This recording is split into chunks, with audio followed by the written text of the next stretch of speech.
विस्तार के साथ बात। लेकिन सबसे पहले न्यूज पंच में शुरुआत करेंगे पड़ोसी देश बांग्लादेश से जुड़ी हुई इस बड़ी खबर से। तो आखिरकार बांग्लादेश सुलग रहा है। उस्मान हादी की मौत की खबर से चिंगारी भड़की, शेख हसीना का घर भी फूंक दिया गया। हालात पर यूनिस का नो कंट्रोल है। खबर यह है कि बांग्लादेश में इंकलाब मंच के प्रवक्ता शरीफ उस्मान हादी की मौत के बाद हिंसा भड़क उठी। हादी को पिछले सप्ताह गोली मार दी गई और उनका सिंगापुर में इलाज चल रहा था, जहां उनकी मौत हुई है। अब सबसे पहले इस खबर के बारे में तो आपको बताएंगे ही, लेकिन आपको बताते हैं कुछ उन तस्वीरों के जरिए कि आखिरकार किस तरह से निशाने पर इस वक्त शेख हसीना का घर फूंक दिया गया। मीडिया भी वहां निशाने पर है। वहीं भारतीय सहायक का जो उच्चायुक्त है उसका घर भी आप देखिए कि वहां पर भी घेराव किया गया है। तो साफ तौर पर हालात बांग्लादेश में बिगड़े हुए हैं और जिस तरह से हमने देखा कि बांग्लादेश पहले ही राजनीतिक, अगर हम बात करें, राजनीतिक अस्थिरता से गुजर रहा है, साथ ही साथ आर्थिक संरचना भी कमजोर हो रही है, क्योंकि वहां पर स्थायित्व है ही नहीं जब हम बात करते हैं पॉलिटिकल पार्टी को लेकर। तो उस लिहाज से अभी आने वाले साल में वहां चुनाव भी हैं और उससे पहले ये जो हिंसा की घटनाएं सामने आ रही हैं, इस खबर के बाद कहीं ना कहीं ये ठीक नहीं है। और वहीं अगर देखें तो कैसे वहां का जो सांस्कृतिक धरोहर से जुड़ा हुआ छाया नेट है वो भी हिंसा की भेंट चढ़ता हुआ नजर आया। दृश्यों के जरिए आपको दिखाने की कोशिश करेंगे कि छाया नेट जो है वो भी हिंसा की भेंट चढ़ा। और साफ तौर पर क्योंकि पॉलिटिकली अगर हम देखें बांग्लादेश में इतनी अस्थिरता है, इन तस्वीरों के माध्यम से आप देख सकते हैं कि कैसे कट्टरपंथियों ने मशहूर ये सांस्कृतिक संस्थान जो है उसे निशाना बनाया। और आप देख सकते हैं कि वहां पर भीड़ ने तोड़फोड़ की। धनमंडी इलाके में स्थित है ये छायानट सांस्कृतिक भवन है। देर रात करीब 1:30 बजे इमारत में ये तोड़फोड़ प्रदर्शनकारियों ने की। फर्नीचर के साथ साथ जो वहां के वाद्य यंत्र थे उसे फूंक डाला। 1961 में छायानट की स्थापना की गई थी और ये जब हम बांग्लादेश की बात करते हैं तो प्रमुख सांस्कृतिक संस्थानों में से एक है जो वहां की सभ्यता का प्रतीक है। बंगाली संगीत विरासत को यह बढ़ावा देता है। अब जो हमलावर थे वो नकाब पहनकर आए थे, ऐसा प्रत्यक्षदर्शियों का वहां पर कहना है। दमकल कर्मियों ने आग पर काबू पाया, जिस तरह से वहां पर आग लगाई गई और सेना और पुलिस के जवान भी तैनात किए गए। तो हालात बांग्लादेश में ठीक नहीं है। अस्थिर होती हुई जो राजनीतिक व्यवस्था है उसका परिणाम इस रूप में देखा जा रहा है। और आप देख सकते हैं बेकाबू भीड़ जो है वो कुछ समझ नहीं रही, कुछ देख नहीं रही, किस तरह से जो आप मान सकते हैं सरकारी प्रॉपर्टी है उसको भी नुकसान पहुंचाया जा रहा है। ऐसे में बड़ा सवाल ये उठता है कि यूनिस सरकार आखिरकार कर क्या रही है और इन सब घटनाओं पर विराम लगाने के लिए आखिरकार प्रशासन कड़े संदेश क्यों नहीं, कड़े फैसले क्यों नहीं ले रहा। अब ऐसे में बांग्लादेश धधक रहा है। जैसे कि हमने आपको बताया कि चुनाव है, लेकिन चुनाव से पहले बांग्लादेश एक बार फिर सुलग उठा। हादी की मौत की खबर ने इस हिंसा को भड़काया। प्रदर्शनकारियों ने शेख हसीना के घर को फूंक डाला। भारत के सहायक उच्चायुक्त के घर पर भी हमला बोला गया और जो द डेली स्टार अखबार है उसकी बिल्डिंग पर भी हमला किया गया। फंसे हुए जो पत्रकार वहां काम कर रहे थे उन्हें सुरक्षित बाहर निकाला गया। अखबार प्रोथोम अली के दफ्तर में भी तोड़फोड़ की गई। राजनयिक परिसरों की सुरक्षा को लेकर लगातार चिंता में बढ़ोतरी है और ऐसे में बड़ी संख्या में सुरक्षा बलों को तैनात किया गया। कई गिरफ्तारियां हुई हैं, प्रदर्शनकारियों पर आंसू गैस के गोले दागे गए हैं। तो आप समझ सकते हैं कि जो सरकारी परिसर हैं वो भी सुरक्षित नहीं महसूस किए जा रहे।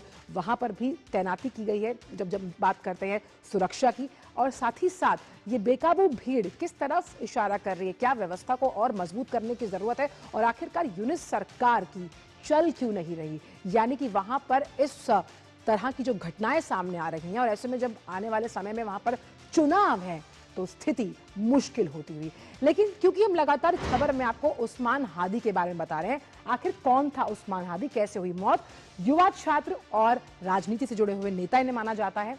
छात्र आंदोलन के प्रमुख चेहरों में से एक है और छात्र आंदोलन की जब आप बात करते हैं तो मुख्य अगुवाई तौर पर ऐसे ही हमने देखा बांग्लादेश में कई उलटफेर हुए हैं।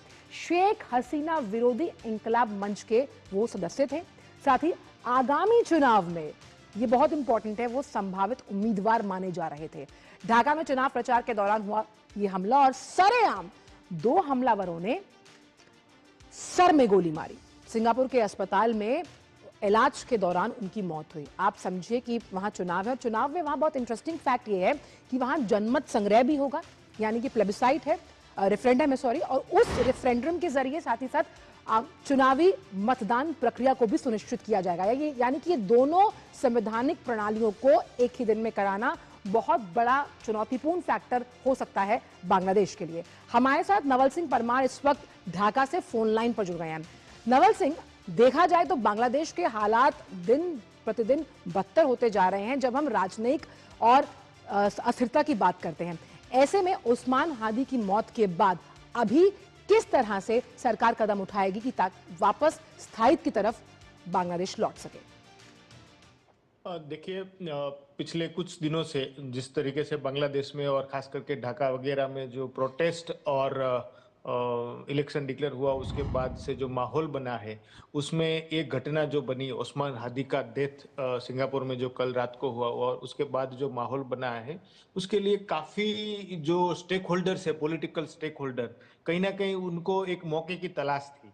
और जो एक इंसिडेंट हुआ उसके बाद जो फैनेटिकल एलिमेंट्स है और जिन लोगों को मौके की तलाश थी, जो नहीं चाहते कि इलेक्शन हो या अपना कुछ जो इंटरेस्ट होगा, उन लोगों को एक मौका मिला और उसका फायदा उठाते हुए कल रात को उन्होंने डेली स्टार और प्रथम आलो जैसे बड़े जो अखबार है बांग्लादेश के, उनकी ऑफिस में आगजनी की, उनके ऑफिस में स्टाफ को जो है घेराव किया, और उसके बाद काफी लोग जो फंसे हुए थे, जर्नलिस्ट फंसे हुए थे, वो बड़ा हादसा हो सकता था, लेकिन टाइम पे अग्निशामक दल और आर्मी के पहुंचने की वजह से जी। उनको बचा लिया गया। साथ में जो एडिटर गिल्ड है, उनका जो चेयरपर्सन है, न्यू एज के एडिटर इन चीफ, उनको भी मैन हैंडल किया मॉब ने। मॉब जस्टिस जो है काफी रैम्पेंट है। और कल खुलना में एक जर्नलिस्ट को गोली मार के हत्या कर दी गई। और साथ में मेमन सिंह डिवीजन है, मेमन सिंह डिस्ट्रिक्ट, वहां पे एक माइनॉरिटी हिंदू मैन को ब्लेस्फेमी के केस में, कथित ब्लेस्फेमी के केस में मार दिया गया, उसकी बॉडी को टांगा गया पेड़ के साथ, और उसके बाद उसको आग लगा दी गई। तो देखा जाए तो हालात जो है काफी बेकाबू होता जा रहा है। और देर रात हमारा इंडिया का जो असिस्टेंट हाई कमीशन है चिटागोंग, वहां पे भी लोगों ने पथराव किया, उनके रेसिडेंस के ऊपर पथराव किया, जो डिप्लोमेटिक सिक्योरिटी के लिए बहुत ही देखा जाए तो गंभीर बाबत है कि resident high commission, assistant high commission, उनके घर लेकिन पे पथराव नवल, हुआ है। ये समझने की भी जरूरत है कि आने वाले चुनाव में प्रमुख चेहरा उभर कर सामने आ रहे थे उस्मान हादी। ऐसे में क्या खबर मिल पा रही है कि जिन 2 लोगों ने उन्हें गोली मारी है, क्या उनकी कोई पहचान हो पाई है? प्रत्यक्षदर्शियों का जिस तरह से बयान सामने आया है। नहीं, पहचान तो यहाँ पे जो लोग इन्वेस्टिगेशन चल रहा है उसमें बताया गया है कि कोई अननोन लोग है, पहचान हुई है, कोई बड़ा कोई नाम नहीं है।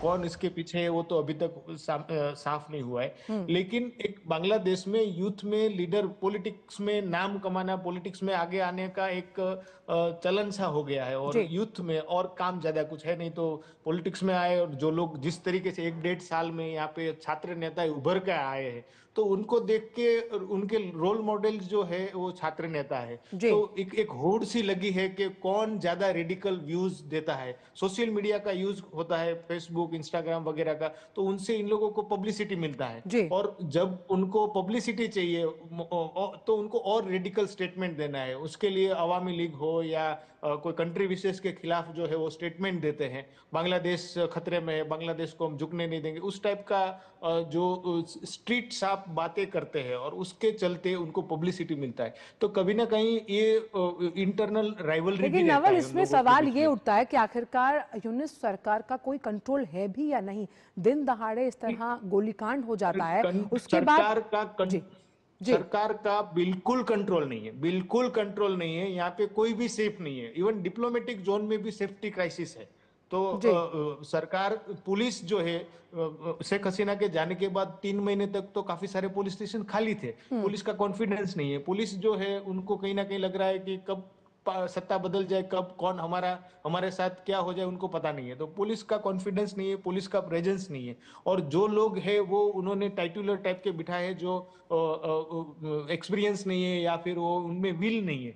आर्मी का डिप्लॉयमेंट है, लेकिन आर्मी आपने बहुत अहम बात की नवल की, एक स्ट्रॉन्ग पॉलिटिकल विल का अभाव है, यानी कि उस राजनीतिक इच्छा शक्ति का जो किसी देश को स्थायित्व देने के लिए बहुत अहम, प्रभावशाली और प्रखर मानी जाती है। बहुत बहुत शुक्रिया आपका नवल, इन तमाम जानकारियों को हमसे साझा करने के लिए। वक्त छोटे से ब्रेक का है, ब्रेक के बाद आपको ले चलेंगे पश्चिम बंगाल और वहां पर क्यों है विवाद, इस पर डालेंगे नजर। जुड़ रहिए न्यूज पंच के साथ।